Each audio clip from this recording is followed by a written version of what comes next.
सद्भाग्य आहे. पण एक माझं खूप दुर्भाग्य आहे. मी 6 वाजता इथे येऊन पोहोचलो. कीर्तनाची वेळ म्हटलं 8 ते 10 आहे. पण अतिशय मुंबईहून धावपळ करीत इथं पोहोचलो 6 वाजता. पण मी येऊन देखील कीर्तन पाऊण तास उशिरा सुरू झालं, हे माझं खूप मोठं दुर्भाग्य आहे.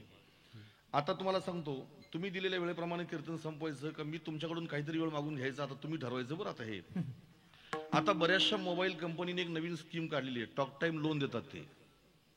टॉक टाइम लोन, आपले पैसे संपले की मग ते कंपनी टॉक टाइम लोन देते. आता बऱ्याचशा कंपन्या, तसं मी तुमच्याकडून फक्त अर्धा तास टॉक टाइम लोन मागून घेतो. द्याल ना तुम्ही सगळेजण मला?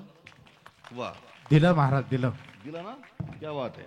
म्हणजे आता एरवी कीर्तनाची वेळ होती 8 ते 10, पण मी तुमच्याकडून अर्धा तास मागून घेतो. टॉक टाइम लोन समजायचा आणि भले काही व्याज घ्यायचं ते कीर्तन झाल्यावर माझ्याकडून घ्या तुम्ही. विठ्ठला विठ्ठला.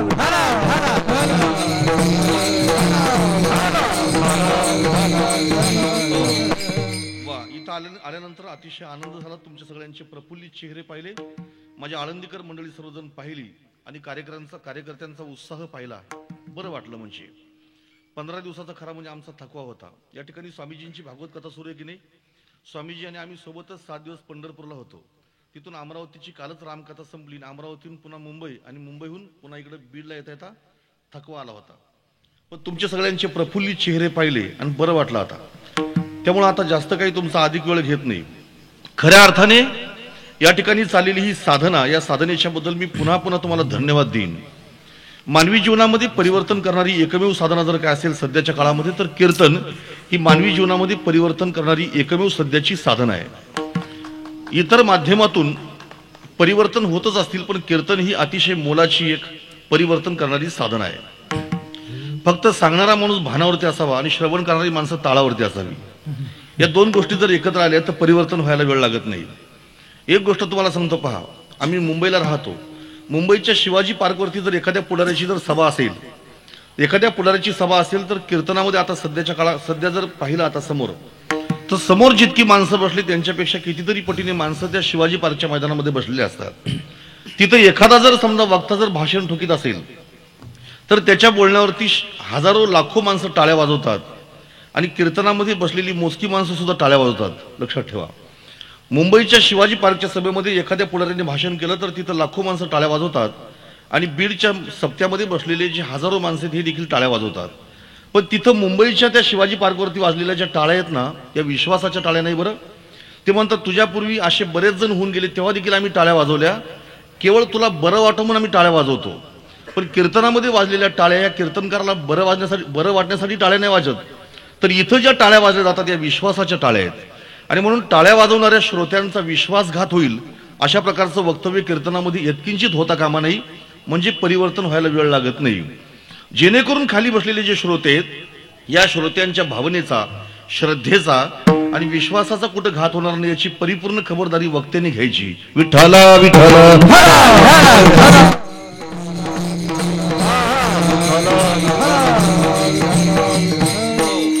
आणि म्हणून अगदी तुमच्या श्रद्धेचा विश्वासघात होणार नाही इतकं मोलाचं चिंतन मी सांगण्याचा प्रयत्न करतो.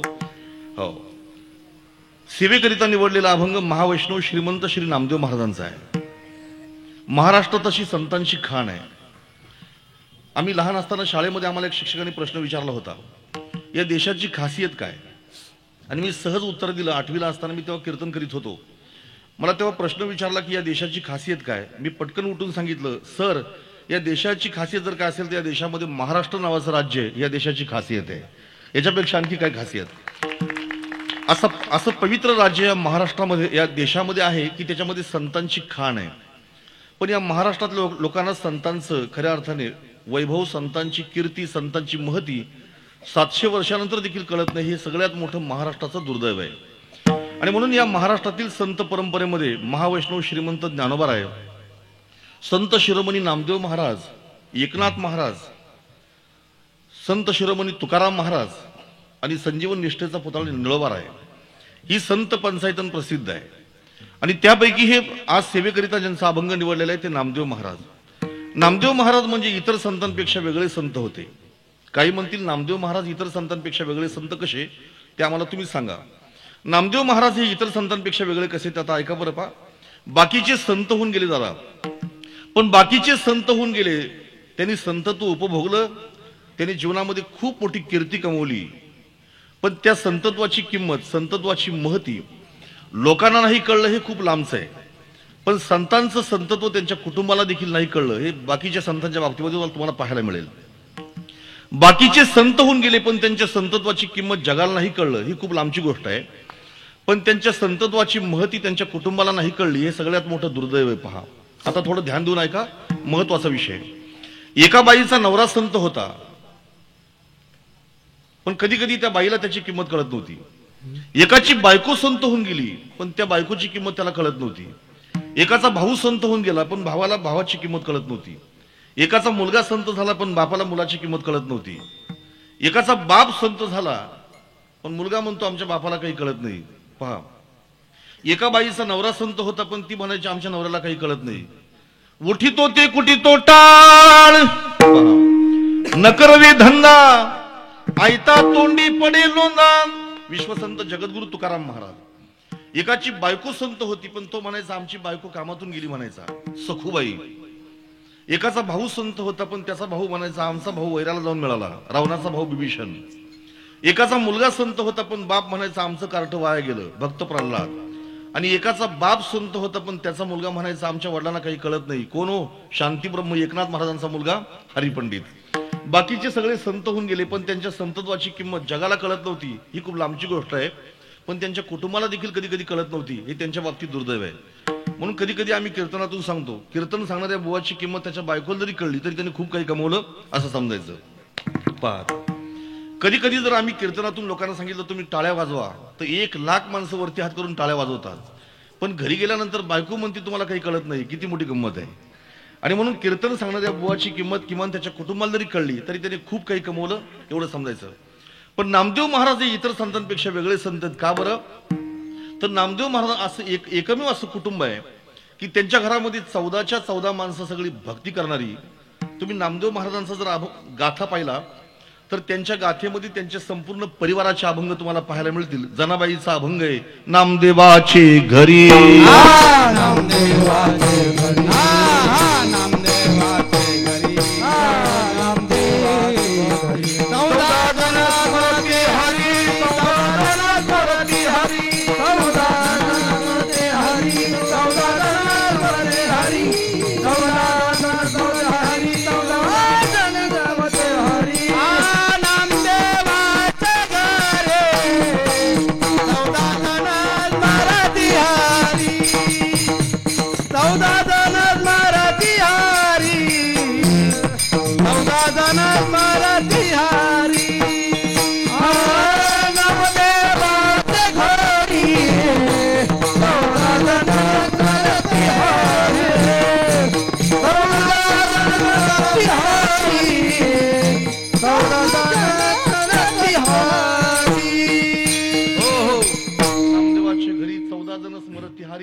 नामदेव महाराजांच्या घरी 14 माणसं देवाचं भजन करणारे असं एक आगळं वेगळं कुटुंब. पहा, मग आता त्या 14 माणसांची नावं देखील तुम्हाला सगळ्यांना माहिती असतील पण तरी देखील मी पुन्हा तुम्हाला सांगतो त्या 14 माणसांची नावं.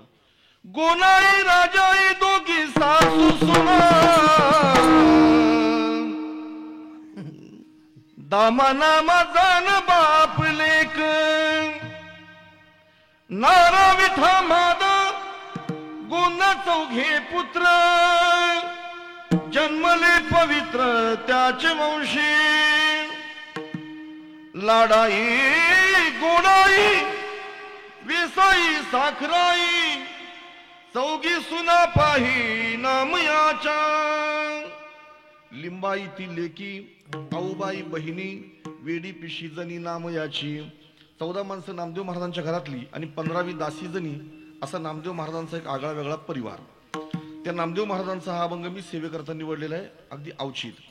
आता काही काही संतांचे अभंग आहेत ना, संतपर अभंग. हे संतपर अभंग स्वतःच्या संबंधाने आहेत, काही काही अभंग देवाच्या संबंधाने आहेत आणि काही काही अभंग जगाच्या संबंधाने आहेत. आता लक्षपूर्वक ऐका. काही काही अभंग त्यांच्या असे आहेत की स्वतःच्या संबंधाने, काही काही अभंग असे आहेत की देवाच्या संबंधाने, आणि काही काही संतांचं वर्णन करणारे अभंग आहेत ते जगाच्या संबंधाने. कधी कधी संतांनी वर्णन केलंय संतांच्या अभंगामध्ये पण त्याच्यामध्ये संतांच्या वर्णनाचा संबंध त्याने स्वतःशी लावलेला आहे. तेची माझे हित करी ती सकळ, जेने हा गोपाळ कृपा करी. कधी कधी संतांचं वर्णन केलंय देवाच्या संबंधाने, देवते संत निमित्त त्या प्रतिमा, आणि कधी कधी संतांचं वर्णन केलंय जगाच्या कल्याणाच्या संबंधाने. मग आता हा सेवेकरिता निवडलेला जो अभंग आहे हा जगाच्या कल्याणाच्या संबंधाने अभंग त्यांनी लिहिला असावा असं सहज अनुमान काढता येईल. बरं, आता या अभंगाची पार्श्वभूमिका तुम्हाला सांगतो. पहा, जगामध्ये उत्पन्न झालेला प्रत्येक जीव हा सुखासाठी प्रयत्न करतोय. तुम्ही आम्ही सगळे सुखासाठी प्रयत्न करतोय. अनादी काळापासून आपण सगळे दुःख भोगीत आल्यामुळे त्या दुःखाचा आपल्याला वीट आलेला आहे, कंटाळा आलेला आहे. कुणी जर तुम्हाला प्रश्न विचारला की महाराज तुम्हाला सुखाचा शोध का, तर त्याचं एकमेव उत्तर आहे अनादी काळापासून आपण दुःख भोगीत आल्यामुळे त्या दुःखाचा आपल्याला कंटाळा आलेला आहे, वीट आलेला आहे. एखादी गोष्ट जर माणसाला पुन्हा पुन्हा मिळाली तर त्याचा माणसाला काय येतो, वीट येतो. एकच पाहुणा रोज आला तर माणसाला त्याचा काय येतो, वीट येतो. एकच भाजी रोज खाली तरी त्याचा वीट येतो. दरवर्षी कीर्तन सप्त्यामध्ये तोच कीर्तन का ठेवला तर माणसाला त्याचा काय येतो, वीट येतो. आणि दरवर्षी त्यांनी जर तोच अभंग घेतला तर लोकांना त्याचा काय येतो, वीट येतो. आणि तोच अभंग घेऊन जर त्याच गोष्टी सांगितल्या तर मग काय येतो, फारच कंटाळा येतो. मग तसंच आहे, एकच विषयाचा पुन्हा पुन्हा संबंध आला की माणसाला त्याचा वीट येतो. मग तसंच आहे, अनादी काळापासून आपण दुःख भोगीत आल्यामुळे आपल्याला त्या दुःखाचा काय आलेला आहे, वीट आलेला आहे. आता आपल्याला दुःख नकोय, आपल्याला सुख पाहिजे. मी नेहमी एक गोष्ट सांगतो, बाकीच्या गोष्टीमध्ये माणसाची आवड भिन्न भिन्न आहे, पण सुखाच्या बाबतीमध्ये मात्र ऍडजस्टमेंट नाही. तिथं सुख म्हणजे सुखच पाहिजे. आता कीर्तन प्रवचन ही सगळ्यांची आवड आहे का हो, नाही. कीर्तन प्रवचन ही सगळ्यांची आवड नाही. प्रत्येकाची खाण्याची पद्धत वेगळी आहे, प्रत्येकाची बोलण्याची पद्धत वेगळी आहे, प्रत्येकाची गाण्याची पद्धत वेगळी आहे, प्रत्येकाची चालण्याची पद्धत वेगळी आहे. प्रत्येक गोष्टीमध्ये माणसाचा भिन्नपणा तुम्हाला आढळेल. आता बाजारात तुम्ही गेले तर प्रत्येकाचा तुम्हाला पहा, दुकान प्रत्येकाचं ठरलेलं आहे. सगळीच माणसं एकच दुकानामध्ये शिरत नाही, आणि सगळीच माणसं एकच दुकानात शिरली तरी एकच माल खरेदी करीत नाही. आता इथं बसलेल्या माणसांचं सुद्धा पाहा तुम्ही किती भिन्नपणा आहे. प्रत्येकाचे कपडे तुम्ही जरा निहाळून पहा. काही कांचे अगदी सफेद आहेत, काही कांचे एकदम काळे, काही कांचे पिवळे आहेत, काही कांचे तांबडे आहेत, काही कांचे तपकीर रंगाचे आहेत, काही कांचे पट्यापट्यांचे आहेत, काहींनी लेंगे घातलेले आहेत, काहींनी धोतर घातलेली आहे, काहींचं त्याच्यावर भागलं नाही म्हणून त्यांनी ताडपत्रीच्या पॅन्ट घातलेल्या आहे, त्याला काय म्हणतात, जीन्सची पॅन्ट.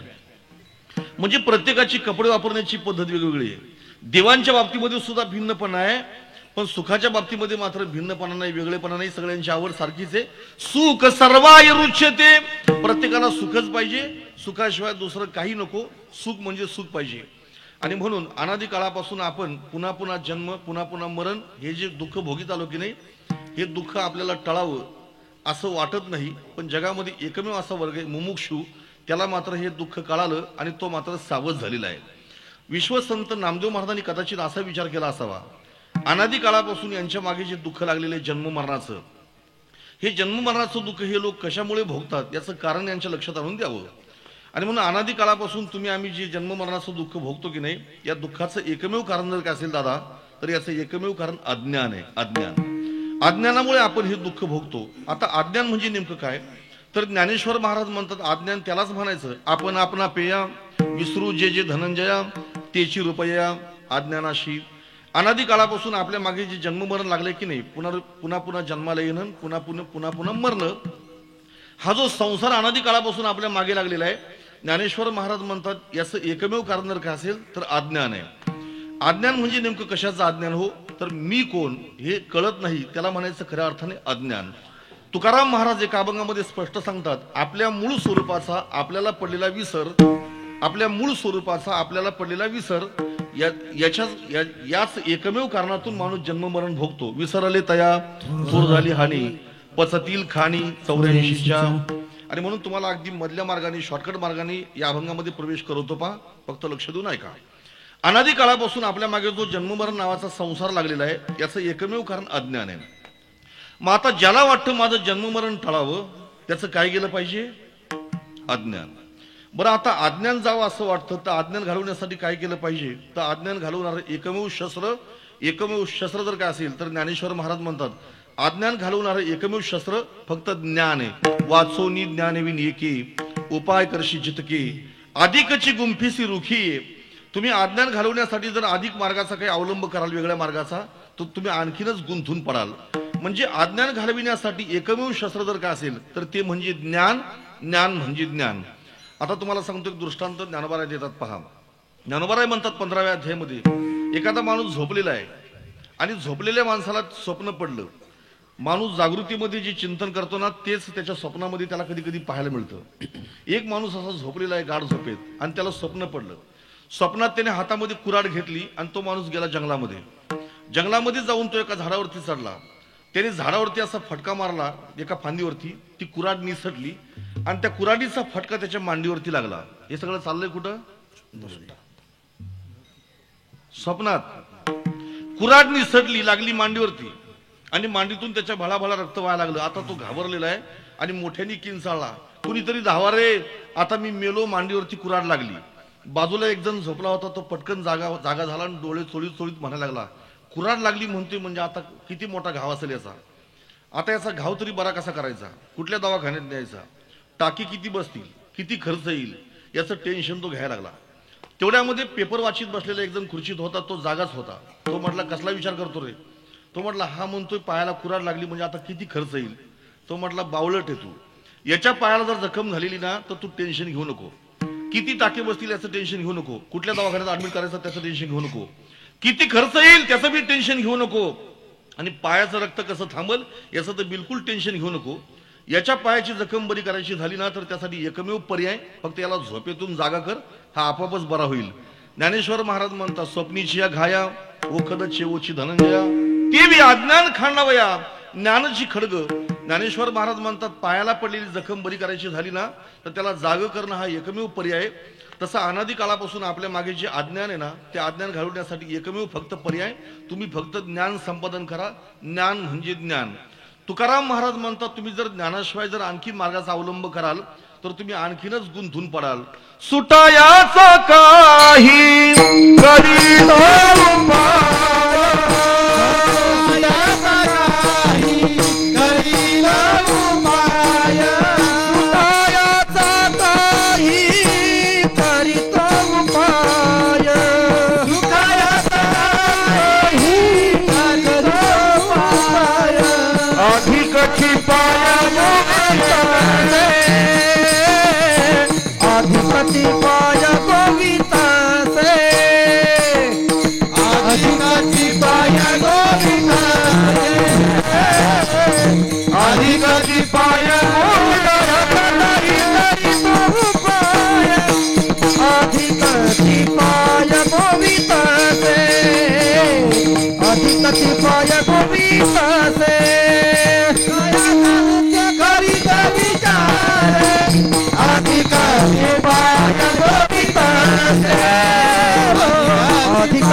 शिवपाव अधिकची पाय गोविले.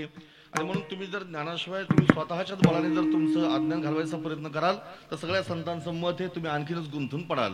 म्हणजे आता बंधनातून मुक्त होण्यासाठी एकमेव पर्याय फक्त ज्ञान म्हणजे ज्ञान. बरं, आता चला पुढे. मग महाराज, ज्या ज्ञानाने बंधनं तुटतील, ज्या ज्ञानाने अनादी काळापासून आमच्या मागे लागलेला संसार खंडित होईल, ते ज्ञान आम्हाला नेमकं मिळेल कुठे? तर श्रीमद भगवद्गीतेमध्ये भगवान म्हणतात, अरे ते ज्ञान, बर्व ज्ञान जर तुला मिळवायचं असेल तर त्यासाठी एकमेव पर्याय कुठं? तद्विधी प्रणिपातेन परिप्रश्नेन सेवया उपदेक्षन्ति ते ज्ञानम ज्ञानेन तत्वदर्शिनः.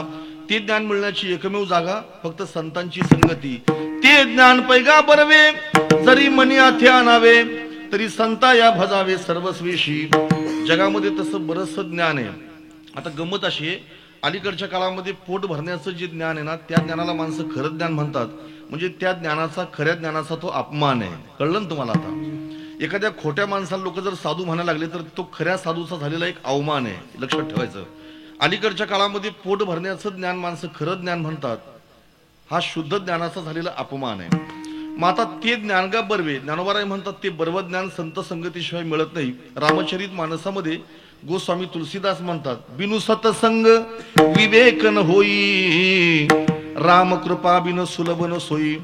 त्या संताशिवाय तुम्हाला ते ज्ञान मिळत नाही असं सगळ्या संतांचं म्हणणं आहे. मग आता हा जो अभंग आहे हा जगाच्या संबंधाने नामदेव महाराजांनी केला असावा. का बरं? तर जोपर्यंत खऱ्या अर्थाने आपल्याला संतांची महती कळत नाही, किंमत कळत नाही, तोपर्यंत आपण सत्संग करीत नाही. हे कदाचित नामदेव महाराजांना माहीत असावं आणि म्हणून त्यांनी या अभंगातून संतांचा महिमा प्रतिपादन केलेला आहे. आता या संपूर्ण जगामध्ये दोन वर्ग आपल्याला पाहायला मिळतात, एक ज्ञान देणारे संत आणि नंबर 2 एक अज्ञानी जीव. आता दोन्ही दिसायला अगदी सारखे, हो दोन्ही दिसायला सारखे, ज्ञानेश्वर महाराज म्हणतात ना 5व्या अध्यायामध्ये, दोन्ही दिसायला अगदी सारखेच आहेत. एरवी अनेकांची परी तोही एक शरीरी अशेषही व्यापारी वर्ततो असे. ज्ञानोबा म्हणतात दोन्ही अगदी सारखेच दिसायला. कोण? एक अज्ञानी जीव म्हणजे तुम्ही आम्ही, आणि नंबर 2 एक ज्ञान देणारे संत. या जगामध्ये दोघंही राहतात. त्यांचं वागणं सारखं, त्यांचं बोलणं सारखं, त्यांचा व्यवहार सारखा, त्यांची कर्म सारखी, सगळं त्यांचं सारखं. पण ज्ञानेश्वर महाराज मात्र म्हणतात ते इतरांपेक्षा थोडेसे भिन्न असतात. हो, तोही नेत्री पाहे श्रवणे ऐकतो आहे, परी तेथीचा सर्वता नोहे नवल देखा. ज्ञानेश्वर महाराज म्हणतात त्याचं पाहणं जगासारखं, त्याचं वागणं जगासारखं, त्याचं बोलणं जगासारखं, पण तो इतरांपेक्षा वेगळा असतो. बऱ्याचशा जगामध्ये अशा गोष्टी आहेत का दिसायला सारख्या आहेत पण त्या असायला सारख्या नाही. आता तुम्हाला उदाहरण देतो पहा. मुंबईचा समुद्र आणि तुमच्या इथं वाहणारी नदी, दोन्हीमध्ये पाणीच आहे, पण नदी ती नदी आणि समुद्र तो समुद्र. आता एखादा लहान पोरगा तो म्हणतो मुंबईला गेला, त्याने समुद्र पाहिला, तो म्हटला पप्पा ती पहा नदी. बाप म्हटला ती नदी नाही तो समुद्र आहे. मग तो म्हटला आपण तिकडे पाहिली तिथं बी पाणी आणि इथं बी पाणी आहे. तो म्हटला अरे ते पाणी वेगळं आहे, तिथं जरी पाणी असलं तरी इथं पाण्याचा सागर आहे आणि तिथं संकुचित पाणी आहे. हा दोघांमधला फरक आहे. आता तुम्हाला उदाहरण सांगतो पहा. मंदिराची पायरी सुद्धा पाषाणाची असते. मंदिराची पायरी कसली असते? पाषाणाची. आणि मूर्ती सुद्धा कसली असते? पाषाणाची असते. मंदिराची पायरी सुद्धा पाषाणाची आणि मंदिरातली मूर्ती सुद्धा पाषाणाची. पण मंदिराच्या पायरीवरती माणसं पाय ठेवतील आणि मूर्तीवरती जाऊन माणसं डोकं टेकतील. का बरं? तर त्याचं एकमेव उत्तर आहे, मूर्तीची प्राणप्रतिष्ठा झालेली आहे पण दगड मात्र पायरीचा तसाच्या तसा कोरा राहिलेला आहे. संतांच्या ठिकाणी आत्मनात्म विवेक आहे आणि जीवाच्या ठिकाणी जीवदशा आहे. हा दोघांमधला फरक आहे. दोन्ही दिसायला सारखे असले तरी दोघांमध्ये फरक आहे. आणि म्हणून नामदेव महाराज तुम्हा आम्हाला सांगतात की लोक हो, संत जरी जगामध्ये तुमच्यामध्ये राहत असले, त्यांचं वागणं तुमच्यासारखं असेल, त्यांचं बोलणं तुमच्यासारखं असेल, त्यांचा व्यवहार तुमच्यासारखा असला तरी ते तुमच्यापेक्षा वेगळे आहेत. अरे जगत कल्याण करण्यासाठी ते म्हणजे साक्षात ब्रह्मच प्रगट झालेले आहेत. अभंगाच्या ब्रह्ममूर्ती संत जगी अवतरले,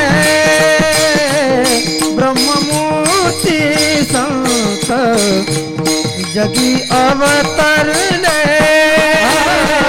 ब्रह्ममूर्ती संत जगी अवतरले, ब्रह्ममूर्ती संत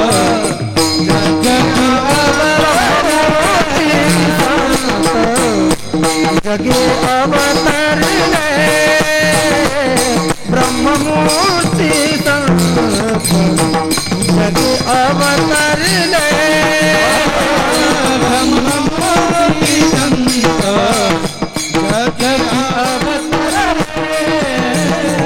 ब्रह्ममूर्ती संत जगी अवतरले.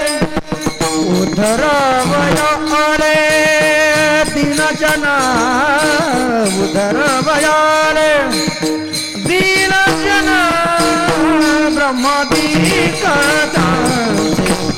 वंदे पावनी, ब्रह्मदीकता वंदे पावनी. उद्धरवया आले दीन जना,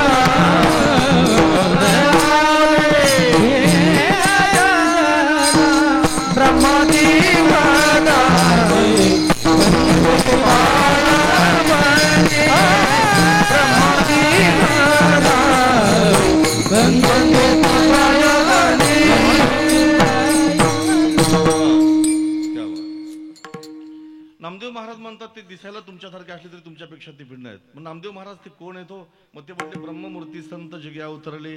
पहा, संतांचं व्यापकत्वाने केलेले हे वर्णन आहे बरं. ब्रह्ममूर्ती संत जगी अवतरले. नामदेव महाराज म्हणतात संत माणसाच्या रूपाने प्रगट झालेले ते साक्षात परब्रह्म आहे. मग आता पहिल्यांदा ब्रह्म म्हणजे काय याचा अगदी थोडक्यात विचार करू. पहा, रामचरित मानसामध्ये भगवान शंकर आणि पार्वतीचा संवाद अतिशय प्रसिद्ध आहे. रामायणामध्ये भगवान शंभू आणि पार्वती यांचा संवाद अतिशय प्रसिद्ध आहे. आता त्यांच्या दोघांच्या संवादाचं सांगतो तुम्हाला. पहा, एक दिवशी असं झालं की भगवान प्रभू सीतामाईसाठी रडताना आई साहेबांनी पाहिलं. सतीने त्यांच्या मनामध्ये विकल्प निर्माण झाला मनामध्ये विकल्प निर्माण झाला, माझा पती महादेव आहे, सगळे त्या महादेवाचं दर्शन घेतात आणि महादेव बायकोसाठी रडणाऱ्या एका माणसाचं दर्शन घेतो, ही मला कमाल वाटते म्हटली. भगवान शंभूला प्रश्न विचारला, तुम्ही ज्याच्या पाया पडले तो नेमका कोण आहे हो? कधी कधी आम्ही जर पाया पडलो दुसऱ्या माणसाच्या तर काही माणसांना कमाल वाटते, पण मी नेहमी सांगतो वारकरी संप्रदाय एकमेकाच्या पाया पडणारा संप्रदाय, निराभिमानी संप्रदाय. बाकीचे संप्रदाय कसे त्याची चर्चा करण्यापेक्षा माझा वारकरी संप्रदाय जगातला एकमेव मोठा संप्रदाय हे मी छाती ठोकून सांगतो नेहमी. हो, लोकांची पोरं वाईट आहेत म्हणण्यापेक्षा माझा पिंट्या चांगला इतकं म्हटल्यात आईचा मोठेपणा आहे. आणि म्हणून वारकरी संप्रदाय हा एकमेकाच्या पाया पडणारा संप्रदाय, पाया पडून घेणारा संप्रदाय नाही, बरं पाया पडणारा संप्रदाय. भगवान शंभू हे माझ्या वारकरी संप्रदायाचा पहिला वैष्णव असल्यामुळे त्यांनी देखील भगवान प्रभू रामचंद्राला दंडवत केलं. भगवान रामचंद्राला दंडवत केल्यानंतर सती आई साहेब म्हटल्या की माझा नवरा जर सगळ्यांपेक्षा मोठा देव आहे, त्याला महादेव म्हणतात, आणि बायकोसाठी रडणाऱ्या एका माणसाच्या पाया पडतोय, सर्वसामान्य माणसाच्या, म्हणजे हा माणूस कोण असेल? आणि म्हणून त्यांनी भगवान महादेवाला विचारलं कोण आहे तो? ते साक्षात परब्रह्म आहे, जगत कल्याण करण्यासाठी प्रगट झालेला आहे. पण तरी देखील सती आई साहेबांना त्याची विश्वास पटत नाही, म्हणून त्यांनी परीक्षा घेतली. आणि परीक्षा घेतल्यानंतर आपल्या सगळ्यांनाच माहिती आहे भगवान शंभूने 87,000 वर्ष त्यांचा त्याग केला.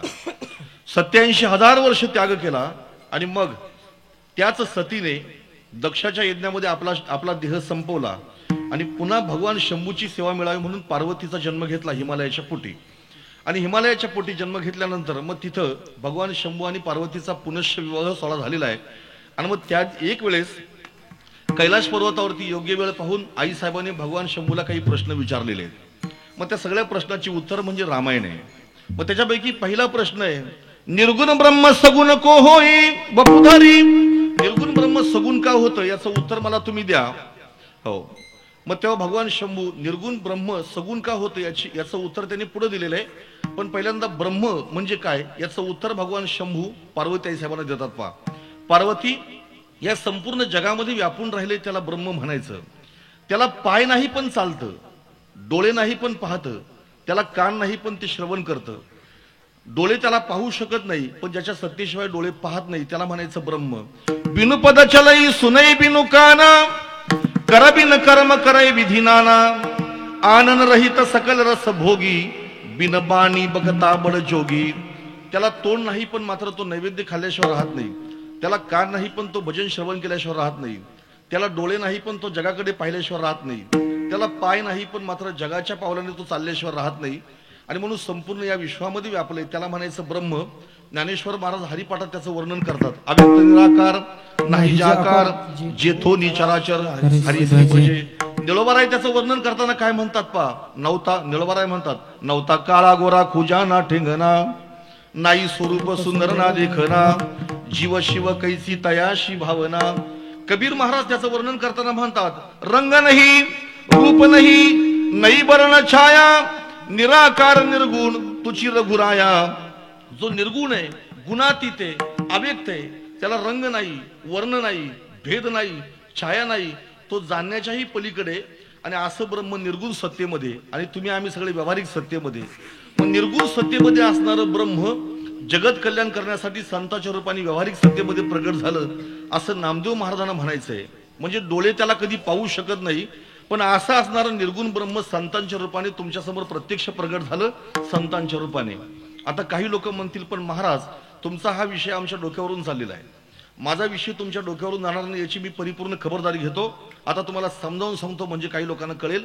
इथं खूप माझ्यापेक्षा उच्च कोटीचे श्रोते बसलेले आहेत आणि म्हणून तुम्हाला अगदी सरळ आणि सोप्या भाषेमध्ये सांगतो. पहा, ऐका. पंढरपूरला कमरेवरती हात ठेवलेला माझा जो पांडुरंग आहे की नाही, पांडुरंग, किती माणसं पंढरपूरला नाही गेली त्यांनी वरती हात करा बघू. आता मी नाही गेलेल्या माणसांबद्दल बोलतोय. किती माणसं पंढरपूरला नाही गेली आतापर्यंत त्यांनी वरती हात करायचा. आता बघा 3 नमुने सापडले. बघा आता पंढरपूरला नाही गेलेली 3 माणसं सापडली. काही काही माणसं शानी आहेत ते म्हणतील आपण नाही गेलो पण कायला वरती हात रोगाचा अपमान करायला. पण ते बिचारे इमानदार आहे, त्यांनी वरती हात केले. धन्यवाद. आता यावर्षी आषाढीला नक्की जाण पंढरपूर तुम्ही पाहून या. महाराष्ट्रात राहून पंढरपूरला न जाणं म्हणजे किती हा शुद्ध वेडेपणा आहे. तुम्ही जा पंढरपूरला, ठीक आहे. पंढरपूरला तुम्ही जर गेले तर कमरेवरती हात ठेवलेला विटेवरती असलेला माझा परमात्मा जो आहे ना त्या परमात्म्याचं वर्णन करताना महावैष्णव श्रीमंत ज्ञानोबाराय म्हणतात, पंढरपूरला कमरेवरती हात ठेवलेला जो विठोबा आहे ना, तो कोण आहे हे सांगताना ज्ञानेश्वर महाराज सांगतात, नेनो ब्रह्म मार्ग चुकले उघडे पंढरपुरात आले, भक्त पुंडलिके देखील उभे केले विठवारी.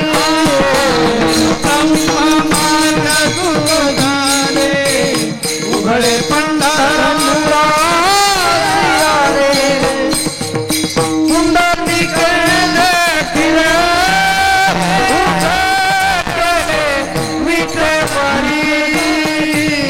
ब्रह्म मार्ग चुकले,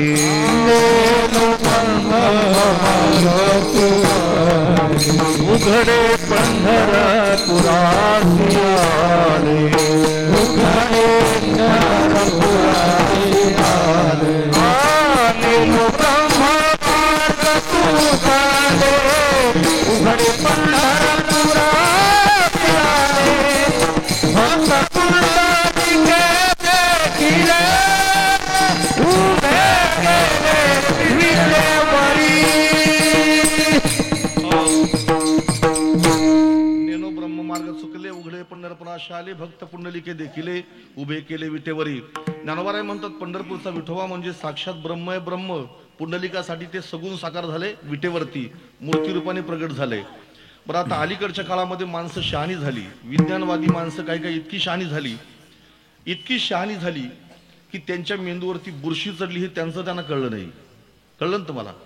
एक म्हणतो पंढरपूरचा विठोबा आहे ना, तो पहिला वेगळा होता, त्याला आता नंतर ब्राह्मणाने आकार दिला म्हटलं विठोबाचा. ठीक आहे, मूर्ख माणसं हो. पंढरपूरच्या विठोबाच्या बाबतीत जर शंका घ्याल तर त्याच्या तोंडात माती पडल. तुकाराम महाराज म्हणतात, म्हणती विठ्ठल ब्रह्म नव्हे त्याचे तोंड न पहावे. ऐका, या महाराष्ट्राचं, या भारताचं एक दुर्दैव सांगतो तुम्हाला, खूप मोठा दुर्दैव आहे. बाहेरची माणसं जेव्हा घाण करतात ना, त्याचं काही वाटत नाही हो, पण आपली माणसं घाण करतात त्याचं खूप दुर्दैव आहे. मला आठवतंय, खूप वर्षापूर्वीची गोष्ट आहे. अरे, मोहम्मद पैगंबराचा टॅटू हातावरती काढून कोणीतरी छापला होता. अख्ख्या देशभरामध्ये आंदोलन झाली होती. कळलं की नाही तुम्हाला? गाड्या बंद केल्या होत्या. पण तुमचे देव, तुमचे धर्म, तुमचे संत यांचा अपमान जग करते याचं काही नाही, पण तुम्ही तुमच्या हाताने करताय, तोंडाने करताय. किती मोठा हा किळसवाना प्रकार आहे, लक्षात ठेवा. ज्याने स्वराज्याची संस्थापना केली तो छत्रपती शिवाजी महाराज विडीच्या बांधल्यावरती येतो. किती नीचपणा आहे. ओम हिंदू धर्माचं हे आद्याक्षर आहे, एकाक्षर ब्रह्म मानलं जातं, आणि तो ओम तंबाखूच्या पुढीवर छापला जातो. किती मोठं दुर्दैव आहे सांगा ना तुम्ही. आता जे तुकाराम महाराज, ज्यांना वैराग्य मूर्ती म्हणावं, त्या तुकाराम महाराजांचा फोटो तंबाखूच्या पुढीवरती, किती दुर्दैव आहे आपलं. पंढरपूरचा विठोबा म्हणतात पहिले दुसऱ्यांचा होता, पण त्याला ब्राह्मणांनी काबीज करून त्याला विठोबा केला. कुणी शोध लावला हा? अरे, आमचे संत म्हणतात पंढरपूरचा विठोबा ब्रह्म नाही, असं जे माणसं म्हणतील त्याचं तोंड पाहणं देखील विटाळ आहे. म्हणती विठ्ठल ब्रह्म नव्हे त्याचे तोंड न पाहावे. आणि म्हणून पंढरपूरचा विठोबा हा साक्षात परब्रह्म आहे. तुम्ही आरती म्हणताना रोज म्हणता की नाही घरामध्ये, पुंडलिका भेटी परब्रह्म आले का? याच्यापेक्षा आणखी काय सांगू? पुंडलिकासाठी निर्गुण निराकार ब्रह्म कमरेवरती हात ठेवून तिथं मूर्तीरूपाने प्रगट झालेला आहे. पुंडलिकाने देवाला सांगितलं, हे देवा, माझ्याकरता तू इथं मूर्तीरूपाने प्रगट झाला, आता तुला एक माझी विनंती आहे, जेवढी माणसं पंढरपूरला येतील ना, त्या सगळ्या माणसांचं देवा तू कल्याण करायचं. मग ती कशी का असेना, मूड पापी जैसे तैसे उतरी कासे लावूनिया. पुंडलिकाने देवाला सांगितलं, देवा पंढरपूरला जेवढी माणसं येतील ना, मग ती मूड असो, पापी असो, दुराचारी असो, कशी बी असली तरी त्या सगळ्यांचं देवा तू कल्याण करायचं. आणि देवाने सुद्धा पुंडलिकाला वरदान देऊन टाकलं, ठीक आहे, जे माणसं पंढरपूरला येतील ना त्या सगळ्यांचं मी कल्याण करीन. आणि म्हणून 700 वर्षापूर्वीचा एक संत लोकांना वरती हात करून सांगतो, पहा, वरती हात करून त्यांना सांगितलं, लोक हो, तुम्ही पंढरपूरला या, माझा परमात्मा तुमचं कल्याण करील. किती सुंदर प्रमाण त्या महापुरुषाचं आहे. खट नट यावे शुद्ध होनी जावे, खट नट जावे शुद्ध होनी जावे, दौंडी पिटी भावे ओखा मेळा, दौंडी पिटी भावे ओखा मेळा. खट नट जावे शुद्ध हो जावे, खट नट जावे शुद्ध हो जावे, चित भावे मेरा प्रभु चित भावे खट नट आवे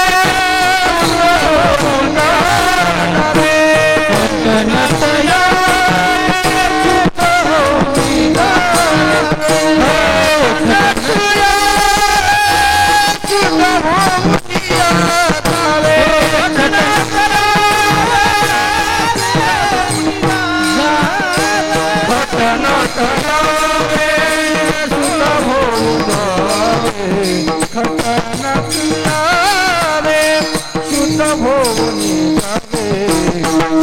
पिटी भावे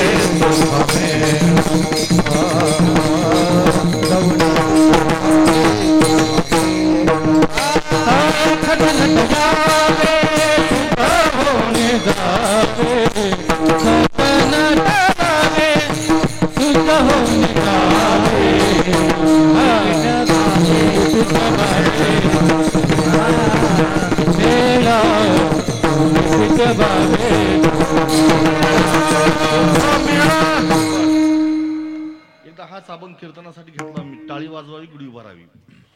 कीर्तन संपलन, एक श्रोता भेटला बरं का. काही काही श्रोते मोठे चाणाक्ष असतात. त्यांनी शंका विचारली, महाराज एक शंका आहे म्हटलं, तुम्ही खटनरी यावे शुद्ध होऊन जावे म्हटले, पण त्याचा अर्थ आम्हाला अजून सांगितला नाही म्हटलं. खट यावे, नट यावे, शुद्ध होऊन जावे. तुमचा हा अभंग खूप चांगला सुटला म्हटला, पण खट काय आणि नट काय आम्हाला कळले नाही म्हटलं. म्हटलं सांगितल्यावर तुझ्या ऐकायला तयारी असेल तर सांगतो म्हटलं. खट म्हणजे काय, नट म्हणजे काय. जनावर असतात ना, जनावर गुरं, त्या गुरांच्या अंगावरती जखम होते कधी कधी, आणि कावळे असतात की ते कावळे त्या जखमेवरती चोच मारून मारून ती जखम मोठी करतात. त्याला मराठी शब्दकोशामध्ये एक शब्द आहे, त्याला म्हणतात खट. त्याला काय म्हणतात, खट. त्यातून घाण येते, दुर्गंधी येते, किडे पडतात त्याच्यामध्ये. गुरांच्या अंगावरती पडलेलं खट त्याला दुर्गंधी येते. तसं काही काही माणसांचं वागणं इतकं विचित्र आहे, त्यांच्या वागण्यातून दुर्गंधी येते, त्यांना म्हणायचं खट. इतके घाणेरडे कर्म असतात, त्यांना म्हणायचं खट. दुर्गंधयुक्त त्यांची कर्म असतात. आणि दुसरा वर्ग आहे नट. नट म्हणजे वारकऱ्यांच्या जर कधी व्यासपीठावरती आला तर वारकऱ्यांसारखा वागल. राजकारणाच्या जर कधी व्यासपीठावरती गेला तर तिथं येऊन येऊन येणार कोण, आणि अमक्या तमक्याशिवाय आहे कोण. पुन्हा दुसरीकडे गेला का पुन्हा तसा, म्हणजे पावलं पावलाला रंग बदलतो, त्याला म्हणायचं नट. मग आमचे संत म्हटले, खट असतील ना घाण वागणारे, त्यांनी बी पंढरपूरला या, आणि रंग बदलणाऱ्या माणसांनी बी पंढरपूरला या, परमात्मा त्यांचं कल्याण करील. पहा, मग सगळ्या माणसांनी पंढरपूरला या, देव त्यांचं कल्याण करील. पण आता गंमत कशी झाली पहा. भगवान सगळ्यांची वाट पाहतो, वाट पाहे वा भेटीची आवडी, कृपाळू तातडी उतावेळ. पण सगळीच माणसं पंढरपूरला जात नाही. गेले तरी सगळेच माणसं चंद्रभागेच्या वाळवंटात आंघोळ करीत नाही. चंद्रभागेच्या वाळवंटात जरी माणसाने आंघोळ केली तरी पुंडलिकाचं दर्शन माणसं घेत नाही. पुंडलिकाचं दर्शन जरी लोकांनी घेतलं तरी देवाच्या महाद्वारापर्यंत काही लोक पोहोचत नाही. देवाच्या महाद्वारात जरी माणसं पोहोचली तरी देवाच्या पायापर्यंत पोहोचत नाही, कारण तिथं बडवे हजरच असतात. चल पुढे, चल पुढे, ये चल पुढे, मोठी रांग आहे. मग सगळेच माणसं देवाच्या पायापर्यंत पोहोचत नाही. मग एक दिवशी देवानी पुंडलिकाशी संवाद साधला. पुंडलिका, अरे बाबा सगळेच माणसं पंढरपूरला येत नाही, आणि सगळ्याच माणसांना माझ्या पायापर्यंत पोहोचता येत नाही. मग आता सगळ्यांचा उद्धार व्हायचाच कसा. पुंडलिकाने सांगितलं, देवा त्यासाठी युक्ती केली तर बरं होईल. बरं, आता तुम्ही जसं निर्गुण होते, मूर्ती रूपात प्रगट झाले की नाही आता, मग तसं माझी एक विनंती आता तुम्हाला अशी आहे, तुम्ही आता जसे मूर्ती रूपात प्रगट झाले ना, तसं तुम्ही आता माणसाच्या रूपाने प्रगट व्हावं आणि सगळ्यांचं कल्याण करावं. आणि म्हणून तो पंढरपूरचा विठोबा पुंडलिकाच्या म्हणण्यामुळे माणसांच्या रूपात प्रगट झाला. कुठं प्रगट झाला, कसा प्रगट झाला ते पहा आता. तर त्याचं वर्णन करताना रामाजनार्दनी नावाचे एक महान संत वर्णन करतात की निर्गुण निराकार परब्रह्म विटेवरती मूर्ती रूपाने प्रगट झालं. पण तेच मूर्ती रूपाने प्रगट झालेलं परब्रह्म आळंदीमध्ये ज्ञानोबाराच्या रूपाने प्रगट झालं. लोपले ज्ञान जगी हित नेणाते कोणी, लोपले ज्ञान जगी, लोपले ज्ञान जगी, हित नेणाते कोणी, लोपले ज्ञान जगी. अवतार पांडुरंग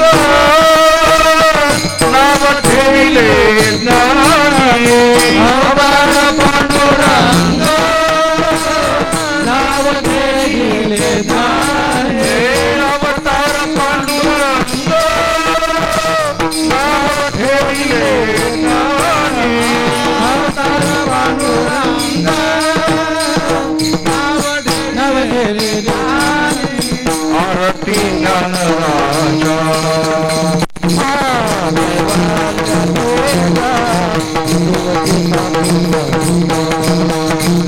मनोवेला माझा आरती ज्ञानराजा हो आरती ज्ञानराजा हे महादेव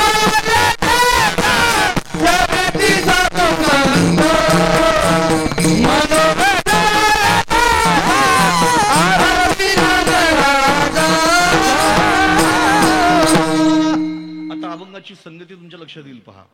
नामदेव महाराज म्हणतात ब्रह्ममूर्ती संत जगी अवतरले. पंढरपूरचा विठोबा साक्षात परब्रह्म. पण तेच परब्रह्म आळंदीमध्ये ज्ञानोबाच्या रूपाने प्रगट झालं आणि म्हणून म्हणतात ब्रह्ममूर्ती संत जगी अवतरले. पेटीचा स्वर आणि त्या स्वरात फरक पडला बरं का काहीतरी. आता वाजवा. विठ्ठला विठ्ठला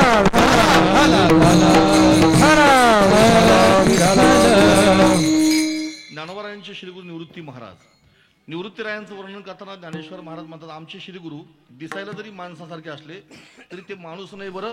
ज्ञानदेव म्हणे निवृत्ती निर्गुण. निर्गुण या पदातून त्यांचं ब्रह्मत्व सिद्ध केलेलं आहे.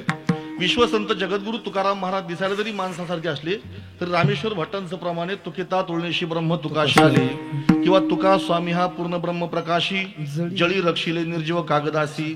आणि म्हणून नामदेव महाराज तुम्हाला स्पष्ट सांगतात निर्गुण निराकार परब्रह्म संत रूपाने प्रगट झालं. कशासाठी हो कशासाठी प्रगट झालं तर ते म्हणतात उद्धरया आले दिन जना उद्धरया आले दिन जना उद्धरया आले दिन जना. दीन जनांचा उद्धार करण्यासाठी ते निर्गुण निराकार परब्रह्म प्रगट झालं. ठीक आहे.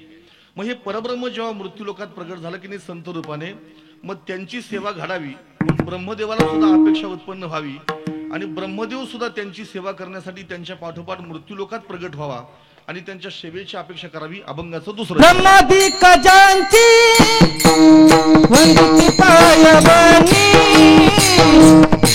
ब्रह्मादिक जांची वंदित पायवनी ब्रह्मादिक जांची वंदित पायवनी ब्रह्मादिक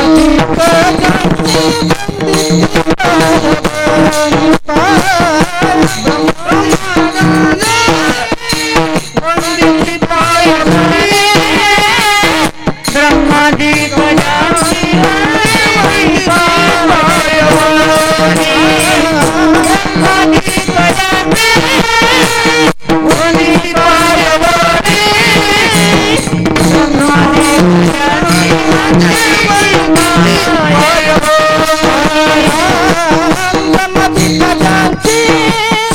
वंदित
समाधिक जांची वंदित पाय वंदे समाधिक जांची वंदित पाय वंदे समाधिक जांची वंदित पाय वंदे समाधिक जांची वंदित पाय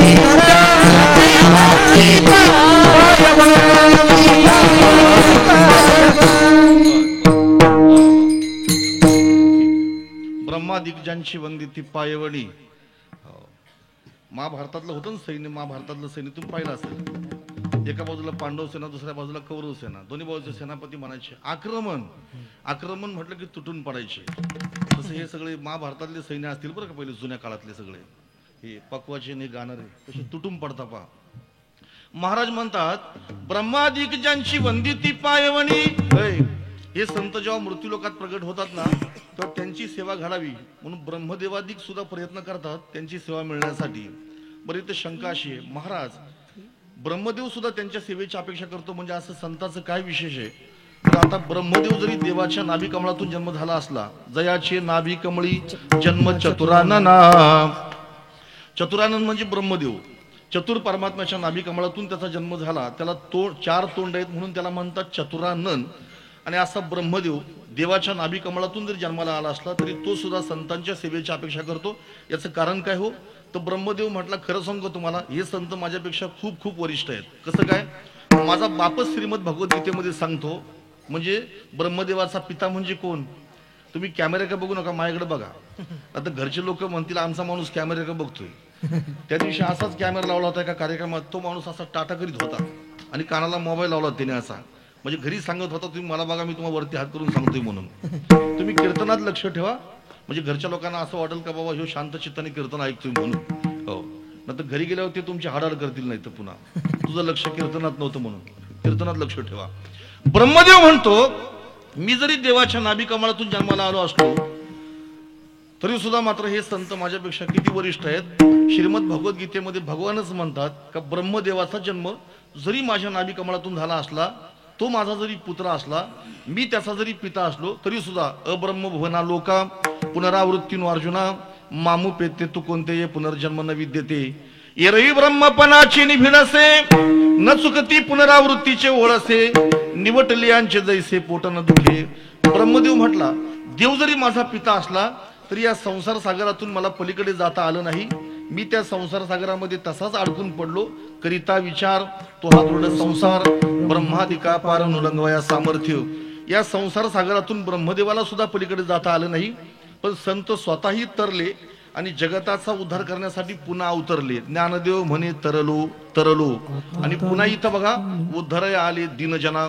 स्वतःही तरले तर स्वरूपामध्ये ते विलीन झाले आणि पुन्हा ते संत जगत कल्याण करण्यासाठी पुन्हा अवतरले. आणि म्हणून ब्रह्मदेव म्हणतो ते संत माझ्यापेक्षा खऱ्या अर्थाने खूप श्रेष्ठ आहेत. नंबर 2, आता तुम्हाला अतिशय महत्वाचा मुद्दा सांगतो.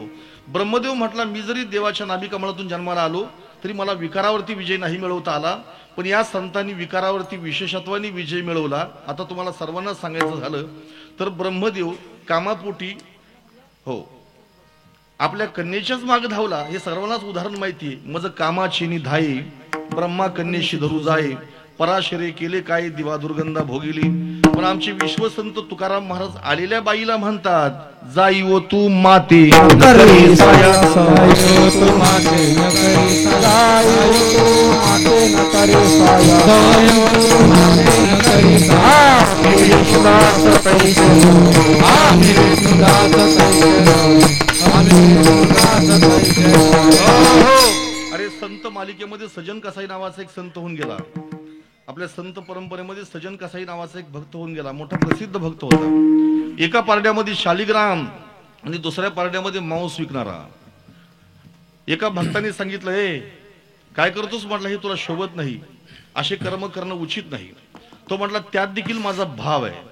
आणि त्या महापुरुषाच्या आज्ञेवरून तो जगन्नाथपुरीची वारी करू लागला. एक दिवशी जगन्नाथपुरीची वारी करीत असताना वाटेमध्ये एक अनर्थ घडला. बरं, पूर्वीच्या काळामध्ये जर गावातून दिंडी चालली तर गावातली माणसं वारकऱ्यांना मोठ्या प्रेमाने भोजन घालायची, जेवू घालायची. आजही ती प्रथा सुरू आहे बऱ्याचशा गावांमध्ये. सजन कसाई एका घरी जेव्हा मुक्कामाला गेला त्या घरातील ती माऊली होती. मध्यरात्र झाली. त्या माऊलीच्या मनामध्ये काय विकल्प निर्माण झाला कुणास ठाऊक. झोपलेला पती तिने घरात ठेवला आणि ती उठून सजन कसाईजवळ येऊन म्हणते तुझ्यासारखा पुरुष आणि माझ्यासारखी स्त्री देवाने या घटकेसाठीच निर्माण केली असेल, माझा स्वीकार कर. सजन कसाई म्हटला बाई आम्ही विष्णुदास तैसे नव्हे. घरी केलेले पाप धुण्यासाठी तीर्थयात्रा करावी, पण तीर्थयात्रेमध्ये केलेली पाप तीर्थाच्या बापाने धुतली जात नाही. आणि म्हणून अन्यक्षेत्रे कृतम पाप पुण्यक्षेत्रे विनश्यती, पण पुण्यक्षेत्रे कृतम पाप वज्रलेपम भविष्यती. जेव्हा सजन कसाई तयार होत नाही त्या बाईच्या लक्षात आलं. घरामध्ये गेली आणि तिने एक कुऱ्हाड आणली बाहेर आणि कुऱ्हाड घेऊन सजन कसाईसमोर उभी राहिली. सजन कसाईने खाली मान वाकवली, म्हटलं बाई मानेवर जरी कुऱ्हाड घातलीस तरी मात्र माझं मन वळणार नाही, एवढं लक्षात ठेव. मग त्या बाईने झोपलेल्या पतीच्या मानेवरती कुऱ्हाड घातली आणि पतीला ठार मारला. सजन कसाई ते पाहून घाबरून पळून गेला आणि त्या बाईने मोठ्याने बोबाटा केला की माझ्या नवऱ्याची हत्या करून एक चोर पळून गेला, त्याने माझ्या आबरूवरती घाला घातला होता, त्याला पकडा आणि त्याला राजासमोर हजर करा. सजन कसाईला पकडला, राजासमोर हजर केला आणि सजन कसाईचे हात तोडले. आपल्या सगळ्यांनाच माहिती आहे, म्हणजे हात तोडण्यापर्यंत पाळी आली तरी देखील मात्र परस्त्रीचा स्वीकार न करणारे आमचे संत. ब्रह्मदेव म्हटला माझ्यापेक्षा कितीतरी पटीने श्रेष्ठ आहेत आणि म्हणून त्यांच्या पायावरती डोकं ठेवण्यातच माझा शहाणपणा आहे. आणि म्हणून ब्रह्मादिक ज्यांची वंदिती पायवणी नाम घेता वदनी दोष जाती. आणि असे जगत कल्याण करण्यासाठी प्रगट झालेले संत आहेत ना, यांचं नाव घेतलं तरी सुद्धा माणसाचे दोष जातात. आता ऐका, एका ठिकाणी आमच्या संतांची वाणी अशी आहे, सकाळी उठून जसं माकडाचं नाव घेणं पाप मानलेलं आहे, तसं दुर्जन माणसाचं नाव घेणं सुद्धा महापाप मानलेलं आहे. प्रभाते नाम न घ्यावे माकडाचे, तैसे दुर्जनाचे सर्व काळ. रामचरित मानसामध्ये हनुमानजी म्हणतात बिभीषणाला, हनुमानजी बिभीषणा, अरे सकाळी उठून कोणी जर माकड म्हटलं तर त्या माणसाला जेवायला सुद्धा मिळत नाही, त्याच्यावरती उपाशी राहायची पाळी येते. प्रातले जो नाम हमारा, तेही ताही दिन न मिले आहारा. सकाळी सकाळी उठून जर माकडाचं नाव घेतलं तर माणसाला पाप लागतं, माणसाला दोष लागतो. तसं दुर्जन माणसाचं सुद्धा माणसाने जर नाव घेतलं तर माणसाला दोष लागतो. म्हणून दुर्जनाचं नाव माणसाने कधी घेऊ नये, पण सज्जनाच्या नावाची कधी ताटातुटी होऊ देऊ नये. नेघे माझी वाचा तुटी, महालाभ फुकासाठी. मग त्या संतांचं तुम्ही नाव जरी घेतलं तरी नाम घेता वदनी दोष जाती. निळा म्हणे त्यांच्या नामे करिता घोष, रामने त्यांच्या नामे करिता घोष, त्यांच्या नामे करिता नाथाचे दोष करिता, नाथाचे दोष करिता,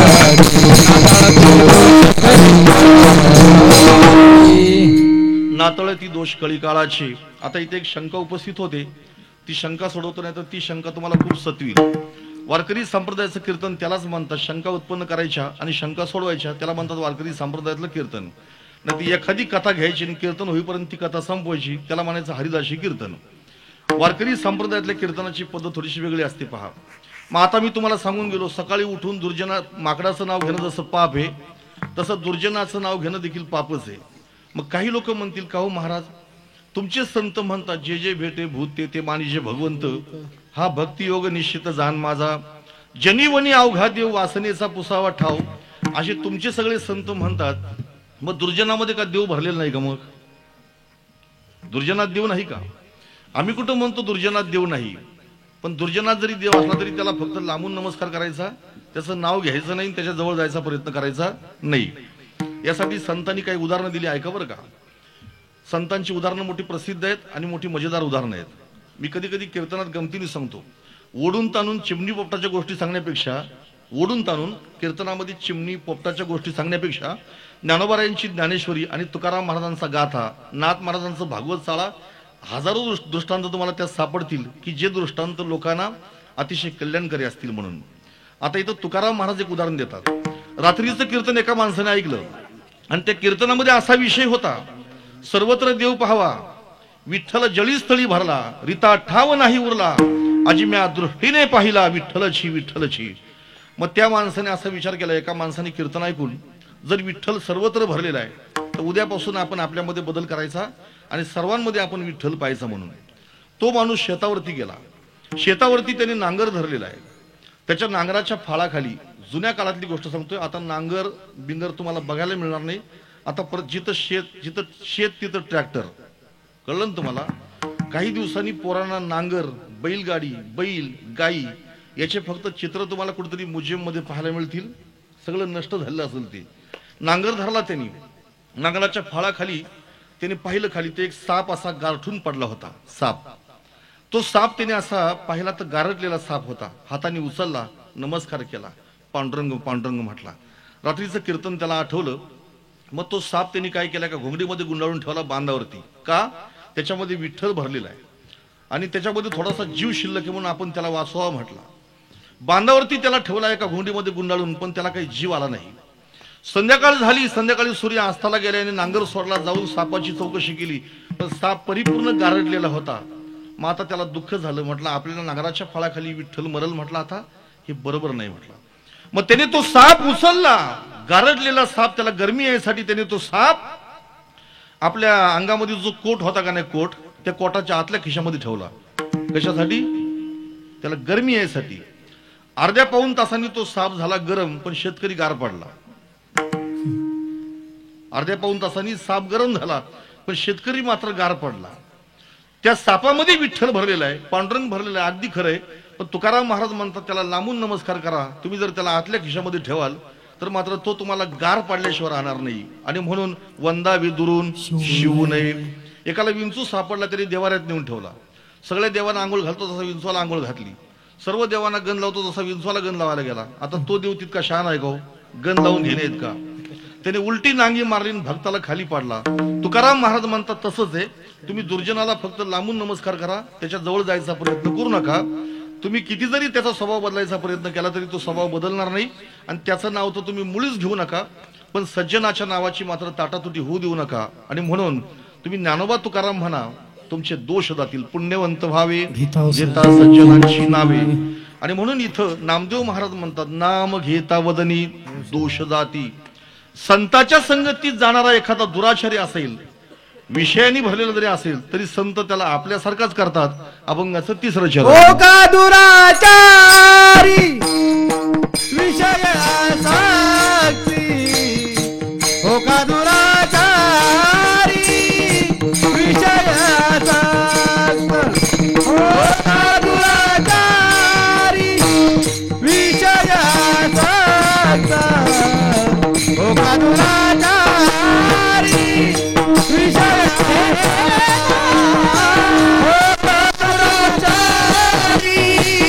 विषय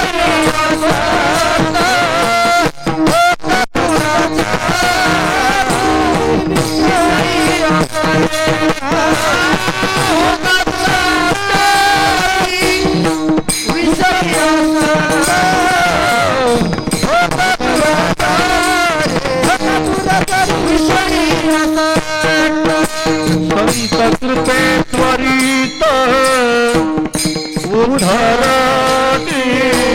संत कृपे त्वरित उद्धरती.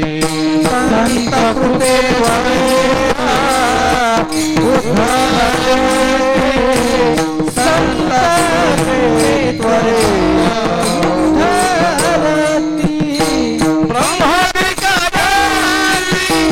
वंदिती पायवानी. ब्रह्मानी कदा वंदिती पायवानी.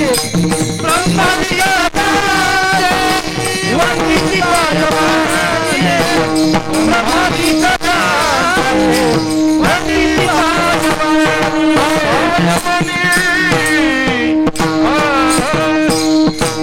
गेली त्यांचा उद्धार होतो असं नाही हो. एखादा दुराचारी असला, विकारांनी भरलेला, याचं आचरण चांगलं नाही, त्याला म्हणायचं दुराचारी. मग दुराचारी माणूस जरी संत संगतीत गेला तरी संत त्याचा उद्धार करतात, त्याला आपल्यासारखं करतात. आणि विषयाने भरलेला माणूस गेला तरी संत त्याला आपल्यासारखाच करतात. दुराचारी विषयासक्त हे 2 शब्दाचा प्रयोग इथं नामदेव महाराजांनी केलेला आहे. आता पहा, गुळ असतो ना, गुळाचा स्वभाव गोड आहे. एकानं दुकान घातलं होतं, दुकानामध्ये सगळ्या वस्तू होत्या, पण त्याला भीती वाटायची चोरी होते का काय कुणास ठाऊक. दुकानातच झोपायचा तो. आता तुम्हाला माहिती आहे झोपण्याचा काही लोकांचा कसा स्वभाव असतो. काही माणसं झोपताना तुम्हाला माहिती उशी डोक्याखाली असते तर उठताना उशी पायाखाली असते. म्हणजे कधी फिरतो हे त्याचं त्याला कळत नाही. काही माणसं इतकी घोरता का असं वाटतं का खंडाळ्याच्या घरात गाडी चालली का काय, बरं का, इतकं घोरणं. आम्ही परवा एकाच खोलीत होतो, रामायणला गेलो एका गावाला, तिथं एका खोलीत होतो 3-4 जण. एकाचं घोरणं पाहिलं ना असं वाटत होतं गाडी पंक्चर झाली का काय, फुसफुस करीत होता रात्रभर तो. काही माणसांचं घोरणं पाहाल तर असं वाटतं गाडीचा ब्रेक फेल झाला, इतके विचित्र घोरता काही माणसं. काही माणसं झोपतील पण त्याचं डोळे उघडे ठेवून झोपतील ते. मग चोर जरी आला तरी चोरी करीत नाही, त्याला माहिती वरती पाहून झोपला का काय कुणास ठाऊक, चोर त्याला पाहून पळून जातो. काही माणसं झोपताना पलंगावर, उठताना खाली. अशी काही माणसाची झोप असते. आणि काही माणसाचं झोपणं तुम्ही पालता असं तोंड वाचून, आणि दुकानात झोपला होता ना हो, याचं बी तशी सवय होती, तोंड वाचून झोपला असा. दुकानात होती त्याच्या उंदीर, उंदीर झालते दुकानामध्ये भरपूर, आणि त्या उंदराने गुळाचा खडा एक असा तोंडामध्ये घेऊन आपला तो खात होता तो उंदीर. आता गुळाचा खडा उंदीर घेऊन असा चालला होता. तेवढ्यात मांजराचं आणि उंदराचं काही 7 जन्माचं वैर. त्या मांजराचं लक्ष गेलं, गुळ खाणारा उंदीर जर खाल्ला तर गोड लागल म्हटली खायला आपण. मग तिने उंदराचा असा पाठलाग केला. उंदीर पळता पळता पळता पळता उंदीर म्हटला जाऊ दे म्हटला, असे गुळाचे खडे आपण लईच खाऊ पडला, जीव वाचू म्हटला. आणि त्याने तोंडातला गुळ सोडला. तोंडातला गुळ सोडला, तो गुळ याच्या तोंडात पडला. कुणाच्या? तोंड असं करून झोपला त्याच्या. हो, तोंडात गुळाचा खडा त्याच्या पडल्यानंतर तो एकदम मोठ्याने किंचाळला, मोठ्याने किंचाळला. तोंडात चुकून गुळ पडला तरी म्हटला गोड लागला. सकाळी उठल्यानंतर तो जो कोणी भेटला त्याला सांगायचो, म्हटलं राम भाऊ रात्री झोपलो होतो, तोंडात गुळाचा खडा पडला, गोड लागला मला. बायकोला सांगतो गुळाचा खडा तोंडात पडला, चुकून तो गोड लागला. एक माणूस त्याला भेटला येड्या हळदीच्या, तो गुळ आहे, तो जाणून खा नाही तर तो चुकून खा, तो गोडच लागणार आहे. मग तसंच आहे, संताचा स्वभाव तसाच आहे. तुम्ही जाणतेपणाने संत संगती करा तरी कल्याण, आणि नेणतेपणाने करा तरी सुद्धा कल्याण. संत समागम एखादी संत समागम एखादे संत समागम एखादे संत समागम एखादे परिभाविकाचे द्वारे स्वानयाचे भाविकाचे द्वारे स्वानयाचे भाविकाचे द्वारे स्वानयाचे. तुम्ही संताचा संघ कसाही करा तरी कल्याण पहा. ज्ञानेश्वर महाराज एक उदाहरण देतात. ज्ञानोबाराय म्हटलं लोखंड आणि परीस अतिशय घनिष्ठ मित्र होते दोघ जण. लोखंडाचा आणि परिसाचा अतिशय जवळचा संबंध होता, दोघं मित्र होते. काहीतरी कारणावरून भांडणं झाली, तो लोखंड म्हटला परीसाला आजपासून तुझी माझी कट्टी म्हटला, अल बोलायचं नाही माझ्याशी. परीस म्हटला तू मूर्ख आहेस म्हटला, तू माझ्याशी नाही बोलला असतं त्यात माझं काही नुकसान नाही, पण तुझं मात्र 100% नुकसान, एवढं लक्षात ठेव. लोह परिसाशी रुसले ते सोनेपणाशी मुकले. कधी कधी माणसं म्हणतात ना आम्ही कीर्तनाला जात नाही, अरे त्यात कीर्तन करायचं काय थोडं नुकसान आहे का? त्यात तुमचं नुकसान आहे. काही लोक म्हणतात देवळात आम्ही पाऊल सुद्धा देत नाही, नाही दिलं त्यात तुझी हानी आहे. मग तसा हा लोखंड म्हटला परीसाला आजपासून तुझी माझी कट्टी, बोलायचं नाही माझ्याशी. परीस म्हटला तू मूर्ख आहेस. परीस त्याला मूर्ख म्हटल्यामुळे लोखंड खवळला, आणि लोखंडाने ताबडतोब आपला मोबाईल काढला, टाटा टू टाटा फ्री. जेवढे आपले होते नातेवाईक त्या सगळ्या नातेवाईकांना फोन केला त्यांनी. तो म्हटला आपल्या जातीला ललकारलेलं आहे त्याने, मूर्ख म्हणतो आपल्या जातीला. अलीकडच्या काळामध्ये जातीयवाद म्हणजे लई सोपा झालेला आहे. त्याने ताबडतोब मोबाईल काढला आणि त्याने आपल्या सगळ्या नातेवाईकांना फोन केला, जातीवाल्यांना फोन केला. चला म्हटला आपल्या जातीला त्याने आव्हान केले म्हटलं त्याने आपल्याला. मग त्याची जात भाऊ कोण कोण? हातोडा, कोयता, विळा, चाकू, सुरी, घन हे सगळे गोळा झाले. आणि मग ते म्हटले चला रे, मागचा पुढचा विचार करायचा नाही, भांडत बसायचं नाही, कोर्ट कचऱ्या करायचं नाही, आपण परिसराला आजच संपून टाकू, म्हणजे दुसरी कुणाची हिंमत व्हायला नको, आपल्या जातीकडे वाकड्या नजरेने पाहिजे म्हटला. आणि मग त्यांचं सगळ्यांचं नेतृत्व करणारा कोण हो? मोठा घन, लोखंडाचा. लोखंडाचा तो घन उठला आणि तो म्हटला आज मी परिसराला संपवतो तुमच्या देखत, तुम्ही फक्त बघत राहा. आणि त्या लोखंडाच्या घनाने असा जोराने फटका मारला परिसाओ. काय झालं असेल? काय झालं असेल? बरं, एक दिवशी मी असं विचारित होतो काय झालं असेल. ते पोरग खालून तुला का फुकट आणला का म्हटलं, इथं तू सांग ना म्हटलं. बर, तुमच्यात तसा नमुना नाही भेटला, बरं झालं. काय झालं असेल तुम्हाला सांगतो. परीस कदाचित फुटला असेल असं तुम्ही गृहीत धरा, पण ज्ञानेश्वर महाराज म्हणतात त्यांनी त्या घनाचं सोनं करून टाकलं. सोनं का फोडावया लागी, लोह मिळे का परिसाच्या अंगी, तो मिळतेची प्रसंगी सोन्याची होय. ज्ञानोबाराय म्हणतात अरे फोडण्यासाठी तो घन आला, पण त्या फोडण्यासाठी आलेल्या घनाचं देखील त्या परिसाने सोनं करून टाकलं. तसं काही दुराचारी माणसं संतांना मारण्यासाठी आली, पण त्यांना संतांनी आपलं संतत्व प्रदान केलं. पहा ना तुम्ही, केले रामायण केले रामायण रामाची केले रामायण रामा कोरियाची कीर्ती वाढले याची कीर्ती वाढली याची कीर्ती वाढली याची कीर्ती वाढली केले रामायण केले रामायण रामा केले रामायण दुराचारी मारण्यासाठी आला पण त्याला संतत्व प्रदान केलं. पहा आता विषयाने भरलेली माणसं जरी संत संगतीत आली तरी संत त्याचा उद्धार करतात. आपल्या सगळ्यांनाच माहिती आहे, मीराबाई नावाची एक महान संत होऊन गेली आणि त्या मीराबाईकडे विषयासक्तीने आलेला एक पुरुष 7व्या दिवशी मीराबाईच्या पाया पडला. मीराबाई म्हटल्या, जा हो तुला माझं संतत्व प्रदान करते म्हटली. 7 दिवसापूर्वी लग्न करण्यासाठी आला होता पण 7 दिवसानंतर मीराबाईच्या पाया पडला. विषयाने भरलेली संत संगतीत माणसं आली तरी संत त्याचं कल्याण करतात. म्हणून ज्ञानोबाराय म्हणतात, तो आधी जरी दुराचारी सर्वोत्तमोच्या उधारी जैसा बुडाला महापुरी न मरतो निघाला. आणि म्हणून विषयासक्त असो दुराचारी असो संत संगतीत आला का त्याचं कल्याण होतं. म्हणून संत संगती त्वरित उद्धरती. नामदेव महाराज म्हणतात, म्हणून संत संगतीचा महिमा मी तुम्हाला सांगतो असं नाही, तर मी सुद्धा अहोरात्र त्या संत संगतीचीच वाट पाहतो.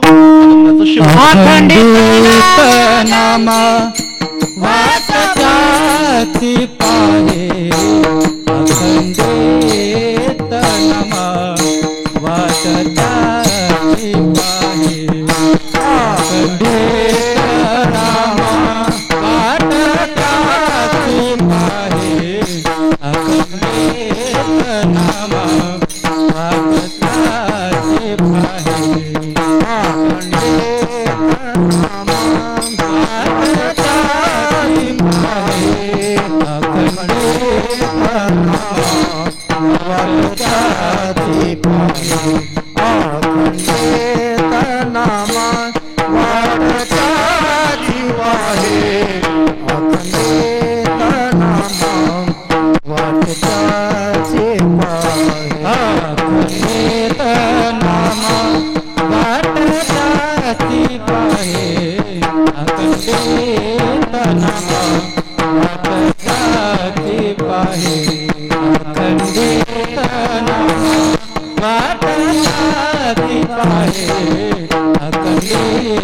वाट जाती पाहे अखंडित नामा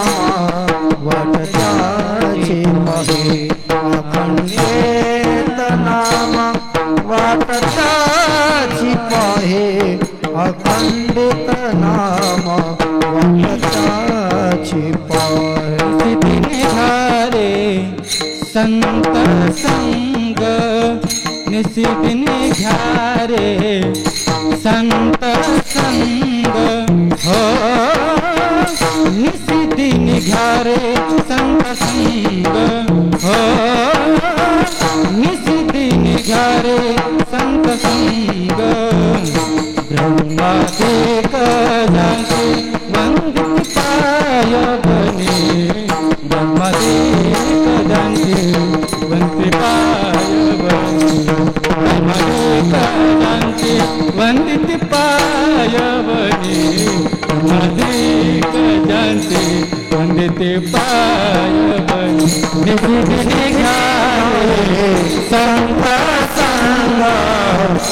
नामा त्यांची वास पाहे अखंडित नामा त्यांची वास अखंडित नामा त्यांची वास अखंडित नामा त्यांची वास निशिदिने ध्याय संत संग ध्याय संत संग निशिदिने ध्याय संत विठोबा रखुमाई जय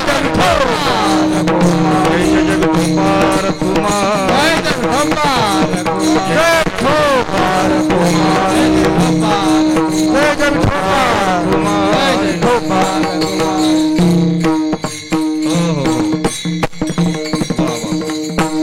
खाली बसा, खाली बसा, 1-2 मिनिटं खाली बसा. अजून कीर्तन एवढे महाराज नाही काका. दुरून आलेले आहेत, 1000 किलोमीटरवरून आले आहेत. कृपया खाली बसा. शेवटच्या चरणात नामदेव महाराज म्हणतात, संत संगतीचा महिमा मी तुम्हाला सांगतो असं नाही तर मी सुद्धा अहोरात्र त्या संत संगतीचीच वाट पाहतो. मलाही त्या संतांचा संग मिळावा अशी मला अपेक्षा आहे. याला म्हणायचं महात्मा. ज्या साधनेचं स्वतः अनुष्ठान करतो ते साधन इतरांना सांगतो त्याला म्हणायचं महात्मा. अनुष्ठाने जगादेत वडील जे. नामदेव महाराज म्हणतात संत संगतीची अपेक्षा मला देखील आहे आणि म्हणून संत संगती मानवी जीवनाच्या अतिशय कल्याणाला कारणीभूत असल्यामुळे नामदेव महाराजांनी या अभंगातून विशेषत्वाने संतांचं महत्व, संतांचं वर्णन या अभंगातून केलेलं आहे. अगदी 4 चरणाचं चिंतन मी तुमच्या समोर मांडून 5वं चरण फक्त धावतं सांगण्याचा प्रयत्न केलाय. मला तुम्ही जो लोन दिला होता तो लोन आता जवळजवळ संपत आलेला आहे. 5 मिनिटं शेवटची शिल्लक राहिली. मोठ्या प्रेमाने माऊलीचं भजन करायचं आहे. ज्ञानेश्वर माऊली नाराज माऊली ज्ञानेश्वर माऊली जय ज्ञानेश्वर माऊली ज्ञानराज माऊली तुकाराम ज्ञानेश्वर माऊली जय ज्ञानेश्वर माऊली ज्ञानराज माऊली तुकाराम ज्ञानेश्वर माऊली ज्ञानराज माऊली ज्ञानेश्वर माऊली जय ज्ञानेश्वर माऊली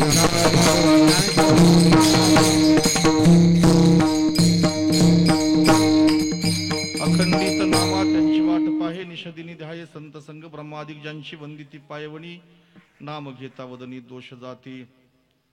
4 चरणाचं धावतं चिंतन का होईना पण तुमच्या समोर मांडायचा प्रयत्न केलेला आहे. असं चुकून म्हटलं नाही की राहिलेलं पुढच्या वर्षी सांगन म्हणून. आता लोक म्हणतील तारीख घेऊन मोकळा झाला पाहताच कसं काही काय म्हणताना आता राहिलेलं पुढच्या वर्षी सांगन म्हणून. खरं म्हणजे आमचा प्रवासच इतका भयानक झाला तुम्हाला स्वामीजी सांगतीलच. खरं म्हणजे पंढरपूरला 7 दिवस संस्कार चॅनलला त्याचं लाईव्ह तुम्ही पाहिलं असेल कदाचित. आणि तिथून पुन्हा अमरावतीहून पुन्हा काल मुंबईहून पुन्हा प्रवास. दिवसाला 4 कीर्तन आली असली काही फरक पडत नाही पण प्रवास अतिशय गहन असतो. असं म्हणतात ना 5 जिवंतपणे मेलेले माणसं असतात त्याच्यामध्ये प्रवाशाचा एक नंबर आहे. दरिद्रो व्याधी तो मूर्ख प्रवाशी आणि नित्यसेवक हा. दारिद्र्याने पिडलेला, व्याधीने पिडलेला, रात्रंदिवस प्रवास करणारा. नंबर 4 मूर्ख आणि सगळ्यात शेवटी दुसऱ्याची चाकरी करणारा. जिवंतपणे मेलेली माणसं असतात त्याच्यात आमचा एक नंबर आहे. अतिशय भयानक प्रवास. आज या ठिकाणी नका वाजवा बस झाला आता. बर ठप टाक बाबा. त्याची वाजवाई तरा बी वेगळी होती का नाही म्हणून थांबवलं त्याला जरा. या ठिकाणी आज येण्याचा योग आला विशेषत्वाने स्वर्गीय झुंबरलालजी खटोड सामाजिक प्रतिष्ठानच्या वतीने होणारा हा ज्ञानयज्ञ. एकाच्या कैवाडे उगी बहुतांचे कोडे. त्यांच्या योगाने का होईना पण आज आपल्या सगळ्यांना ही एक मोठी पर्वणी बीडकरांना. गर्दी कमी आहे पण माणसं मात्र लाखो माणसं हे कीर्तन आज ऐकत असतील घरात बसून. केबलवरती मला वाटते लाईव्ह प्रक्षेपण चालू आहे त्याचं. 40 किलोमीटर पर्यंत त्याचं प्रक्षेपण चालू आहे. लोक म्हणतात जाऊ दे गाडीचं भाडं आपलं वाचतं कशाला जायचं उगाच आपलं पाय बी तोडीत तिथं आपल्या पाय हलायला भेटत नाही हात हलायला भेटत नाही काही घरी बसून आपलं बघावं. आणि त्याच्यामुळं बऱ्याचशा घराघरामध्ये आज हे प्रक्षेपण पोचतंय. कीर्तनाची सेवा मी अगदी वेळेस संपवलेली आहे. तुमचा माझ्यावरती आक्षेप नको. काही का होईना थोड्या वेळामध्ये चिंतन सांगायचा प्रयत्न केला पण एक मोलाचं चिंतन सांगतो तेवढं मात्र घरी घेऊन जा. तुमचं कल्याण होईल. देवाने तुम्हाला माणूस केलं ना तर माणसासारखं जगा आणि माणसासारखं वागा. मरताना माणसासारखं मरा. संगत चांगल्याची करा. जीवनामध्ये चांगली संगती मिळाली की मागच्या जन्माची पुण्य फळाला आली आणि जीवनामध्ये वाईट संगती मिळाली की समजायची मागच्या जन्माची पाप फळाला आली. घरामध्ये इतकं चांगलं वागा की तुमच्या वागण्याचा प्रभाव तुमच्या मुलांवरती चांगला झाला पाहिजे. मुलांसमोर तंबाखू खायची नाही, मुलांसमोर दारू प्यायची नाही आणि मुलांसमोर लोकांच्या वरातीत उतारून नाचायचं नाही. तुम्हाला सांगतोय विनंती करून. तुम्ही जसं वागाल तशी तुमची पोरं वागतील. पोरं बी म्हणतात माझ्या वडिलांची मिराशी का देवा. तुम्ही एवढी प्याल ना, एक ग्लास भरून तुमची पोरं एक बाटली भर पेतील. आमच्या वडिलांची परंपरा आहे म्हणतील ते. पोरांसमोर चांगलं वागा. म्हाताऱ्या माणसाने आता नुसता हायदोस घेतलाय, पोरं बिघडली पोरं बिघडली. कुणी सांगितलं पोरं बिघडली? तुम्ही कुठे ठिकाणावरती आहे? अरे तुम्ही जसं वागता तुमच्या वागण्याचा प्रभाव त्या मुलांवरती होतो. म्हणून चांगलं वागा, नीट वागा. दुसरं एक सांगतो तुम्हाला, परिस्थिती तुमची कशी का असेना, मुलांना पहिल्यांदा शिकवा. शिक्षण म्हणजे माणसाचं वैभव आहे. आपल्या घराचं वैभव म्हणजे शिक्षण आहे. गाडगे महाराज सांगायचे, उपाशी राहा, फाटलेले कपडे घाला, पण पोरांना शिकवा. मुलींनाही शिकवा. काही लोक म्हणतात ना, मुली शिकून काय करतील? अरे आज मुली तुम्ही जर पाहाल तर या देशाची राष्ट्रपती एक मुलगी होती, बाई होती. आणि म्हणून आज कलेक्टर, IPS अधिकारी मुली आहेत. मुलींनाही शिकवा. पोटातल्या पोटात मुलींची हत्या करायची नाही, भ्रूण हत्या करायची नाही. तुम्हाला दुसरं एक सांगतो पहा, भागवतामध्ये एक पुतना मावशी नावाची बाई होती की देवाने तिचा वध केलेला आहे. पुतना मावशीला देवाने ठार मारली. पुतना मावशी म्हणजे त्या काळातली मोठी डॉक्टरीन, पोरं मारण्यामध्ये पटाईत होती. त्या काळामध्ये एक पुतना मावशी होती, पोरं मारण्यात पटाईत होती. पण आज प्रत्येक गावामध्ये 5-25 तरी पुतना मावश्या भेटतील तुम्हाला. पोरगी पोटामध्ये दिसली का पोरीची हत्या पोटातल्या पोटात करायची. अरे तुम्ही देखील एक मुलगीच आहात. तुम्हाला तुमची बायको आवडते, बहीण आवडते, तुम्हाला तुमची मेहुणी आवडते, मावशी आवडते, काकू आवडते. मुलगी का नको तुम्हाला? छातीवरती पाय देऊन तुमच्याकडे हिस्सा मागतो त्याला मुलगा म्हणायचा, आणि काहीच देऊ नका, डोळ्याला पदर लावून बापासाठी रडते तिला मुलगी म्हणायचं. मुलींची हत्या बंद करा, थांबवा, कल्याण होईल तुमचं. एक मुलाची हत्या केली तर 100 ब्राह्मण मारल्याचं पाप लागतं. कंस मरत नव्हता म्हणून नारदाने त्या कंसाकडून मुलं मारून घेतली आणि मग शेवटी कंसाचा वध झाला. एक लहान बाळाची हत्या केली म्हणजे 100 ब्राह्मण मारल्याचं पाप लागतं. मुलांची गर्भहत्या थांबवा, भ्रूण हत्या थांबवा, गायीची हत्या थांबवा. देशामध्ये गोहत्या चालू आहे. रामायणामध्ये जनक राजाच्या हातून एक गाय मेली होती. जनक राजा म्हटला, एक गाय मेली तर 12 वर्ष दुष्काळ पडतो असं मी ऐकलंय म्हटला. म्हणून गाय मेलेली जिवंत झाली पाहिजे. म्हणून दशरथ राजाच्या अयोध्येतला एक दूत आणून मेलेली गाय जिवंत केली. एक गाय जर मेली तर 12 वर्ष दुष्काळ पडतो. या देशामध्ये रोज हजारो गायीची कत्तल होते. काय दुर्दशा होईल या देशाची कालांतराने. म्हणून गायी वाचवा आणि माझा देश वाचवा, तुम्हाला सांगतोय. दुसरी एक विनंती, महिलांवरती अत्याचार दिवसांदिवस होत चाललेले आहेत, बरोबर की नाही? दिल्लीमध्ये एका मुलीवरती अत्याचार झाला, मुंबईमध्ये झाला, रोज पेपरला बातम्या येतात अत्याचाराच्या. आता तुम्हाला सांगतो पहा, माझ्या माता भगिनीनो, तुम्ही माझ्या आईसारख्या आहात, माझ्या बहिणीसारख्या आहात. घरामध्ये जर चोरी होत असेल गावामध्ये तर माणसं घराच्या खिडक्या मजबूत करतात. काय करतात? घराच्या खिडक्या मजबूत. म्हणजे काय चोरांची हिंमत होईल आमच्या खिडक्या तोडायची, इतक्या खिडक्या माणसं मजबूत करतात. मग आज इतके अत्याचार तुमच्यावरती चाललेत ना, माझी तुम्हाला एक विनंती आहे, तुम्ही मजबूत व्हा, सक्षम व्हा. आणि दुसरी एक तुम्हाला माझी विनंती आहे, मुस्लिम धर्माकडे जरा थोडंसं डोळे फाडून पहा. 80 वर्षाची म्हातारी मस्जिद समोर जर भीक मागायला बसली तर बुरका घालून भीक मागते. आणि इथं अब्जाधीश बापाची पोरगी अर्धे कपडे घालते आणि बाप सांगतो ही आमची पिंकी म्हटला, आमची गुड्डी. हसायचा विषय नाही. अंग भरून कपडे घाला. तुमच्याकडे पाहिल्यानंतर जगाला वाटलं पाहिजे ही माझी आई आहे, ही माझी बहीण आहे. आणि म्हणून लोकांची वासना, लोकांचे विकार खवळणार नाही इतके चांगले अंग भरून कपडे घालायला शिका, माझी तुम्हाला विनंती आहे. चांगलं वागा, चांगलं जगा. ज्या आई वडिलांनी तुम्हाला जन्म दिला त्यांची सेवा करा. आमच्या पूर्वी शाळेमध्ये एक मुलांना कविता होती, स्वामी तिन्ही जगाचा, आई विना भिकारी. आई बापाची सेवा न करणारी माणसं नरकात जातात, दुसरं कुठे जात नाही. त्यांना एकमेव मार्ग फक्त नरक, एके नरक. आई बापाचा धिक्कार करायचा आणि इकडे व्यासपीठावरती येऊन लोकांना कीर्तन सांगायची, काय त्याचा अर्थ आहे हो? पंढरपूरची वारी करून लोकांच्या आई बापाच्या पाया पडायचं, घरामध्ये स्वतःच्या आई वडील पडले त्याच्याकडे ढुकून पाहायचं नाही, नरकात पडाल, त्याच्याशिवाय दुसरा पर्याय नाही. अरे जी आई, माझी संस्था आहे संत तुकाराम महाराज संस्था, त्या संस्थेतर्फे मी एक बक्षीस जाहीर करतो तुम्हाला. आता इथं जर कोणी त्या यशस्वी झाला तर त्यांनी मला फोन करायचा. ऐका बरं का, आता एक 2.5 किलोचा दगड घ्या, पोटाला बांधा. 2.5 किलोचा दगड पोटाला बांधायचा आणि 9 दिवस फिरून दाखवायचं. आणि 10व्या दिवशी मला फोन करायचा, महाराज आम्ही 2.5 किलोचा दगड घेऊन 9 दिवस फिरलो, दगड पोटालाच बांधलेला होता, दगड घेऊन झोपलो, दगड घेऊन उठलो, दगड घेऊन फिरलो, दगड घेऊनच जेवलो. 9 दिवस 2.5 किलोचा दगड पोटाला बांधायचं आणि फिरून दाखवायचं. आणि 10व्या दिवशी 11,000चं बक्षीस माझ्याकडून मिळवायचं. माझ्या 3 वर्षामध्ये मला अजून कोणी सापडला नाही. अरे तुमची आई 2.5 किलोचं वजन घेऊन 9 महिने फिरली आणि तिला तुम्ही घराच्या बाहेर काढता, कुठे भोगाल तुम्ही हे? आणि म्हणून आई हे सगळ्यात मोठं दैवत आहे, तिची सेवा करा. वडील देखील दैवत आहे. चांगल्या मार्गाने वागा, नीट वागा. जिंदगीमध्ये पैसा म्हणजे सर्वस्व नाही. इतका जास्त पैसा कमवायचा नाही की लोक मारायला टपतील, आणि इतका कमी कमवायचा नाही की सप्त्याला त्याला आपल्याकडे 51 रुपये नसतील. जोडोनिया धन उत्तम व्यवहारे, उदास विचारे वेद करी. कीर्तनाची सेवा संपली. टाळकरी वर्ग, मृदंगाचार्य या कार्यक्रमाचे आयोजक सर्वांचं पुन्हा पुन्हा या ठिकाणी आभार मानतो आणि माझ्या सेवेला या ठिकाणी पूर्णविराम देतो. एक मिनिट महाराज. हरिभक्त परायण विश्वनाथ महाराज वारिंगे आमच्या प्रतिष्ठानच्या विनंतीला मान देऊन महाराज या ठिकाणी आले. मी प्रतिष्ठानच्या वतीनं आमच्या बीडच्या भाविक भक्तांच्या वतीनं आपलं कृतज्ञतापूर्वक आभार व्यक्त करतो. खरं तर आज धर्माचं क्षेत्र अधर्मांनी व्यापलं आहे. धर्मतत्वांचाही विपर्यास होतो आहे. शुद्ध बुद्धीचा ऱ्हास होतो आहे. खरं आणि खोटं यातला काही फरकही कळणं. नीतिमत्तेचा सूर्य मावळतीकडं जात आहे. सगळ्याच क्षेत्रात महाराज अविचाराचं काहूर माजलंय आणि अशा या विकार विवशतेने ग्रासलेल्या माणसाच्या जगात माणूस हेच दैवत ठरावं आणि माणूस की हाच धर्म ठरावा यासाठी ब्रह्ममूर्ती संत जगी अवतरले. आणि या अभंगावरचं आपलं निरूपण आम्हाला खूप भावलं आहे. महाराज आम्हाला नक्की खात्री आहे आमचं प्रतिष्ठान गेली 10 वर्ष जे काम करतंय त्या 10 वर्षामध्ये हजारो कीर्तनकार हजारो कलाकार या ठिकाणी येऊन गेले. विद्वानांच्या प्रबोधनातून सज्जनाच्या विचारातून संत महंताच्या आशीर्वादातून मानवतेचं शिल्प आकाराला येईल याची आम्हाला नक्की खात्री आहे. खारीप्रमाणे आमचा हा अल्पसा प्रयत्न आहे आणि आमच्या बीडचा आदर्श घेऊन महाराष्ट्र केवळ याच आणि याच धर्मविचारांचा प्रसार आणि प्रचार करण्याचं काम करत आहे. ज्यावेळी आपली तारीख घ्यायची होती त्यावेळी आम्ही आमचे परमस्नेही जगन्नाथ महाराज पाटील हरिभक्त परायण त्यांना विनंती केली आणि त्यांच्या माध्यमातून आपल्यासारख्याचे चरणरज आमच्या या व्यासपीठाला लाभले. त्यामुळे आम्ही पुन्हा एकदा आपले आभारी आहोत.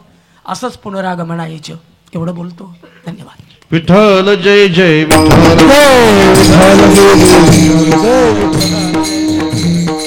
पुरिलेले पुरे वेडी वाकोडे करा क्षमा अपराध महाराज तो निषेधा नाही विचारला अधिकार मी आपुला. करा क्षमा अपराध महाराज तुका मने ज्ञानेश्वर राख पायापैकी करा क्षमा अपराध महाराज तुम्ही ज्ञानदेव तुकारा ज्ञानदेव उद्याच्या कार्यक्रमाची थोडीशी रूपरेषा एक मिनिट उद्याच्या कार्यक्रमाची थोडीशी रूपरेषा. उद्या सकाळी ठरल्याप्रमाणे नित्याच्या कार्यक्रमाप्रमाणे सकाळी 8:30 ते 10 संस्कार भारती वाणीभूषण प्रीतीसुधाजी महाराज यांचं प्रवचन. दुपारी भागवत कथा.